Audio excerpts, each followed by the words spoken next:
Good morning guys, narito po si Biner na magtrabaho dito po sa bahay ni Bernie Calderon.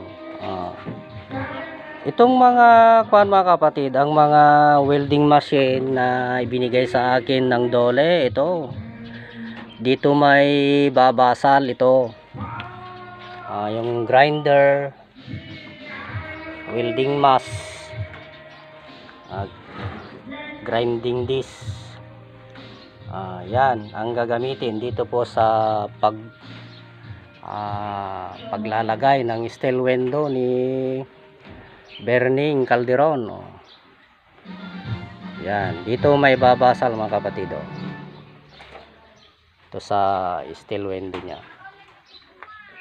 para maikabit na ang kanyang steel window. Yan. Ito si Biner na maggawa, at sana po magustuhan ninyo ang panood na to. Salamat sa Dole sa kanyang ibinigay sa akin. Maraming salamat. Thanks, subscribe and share.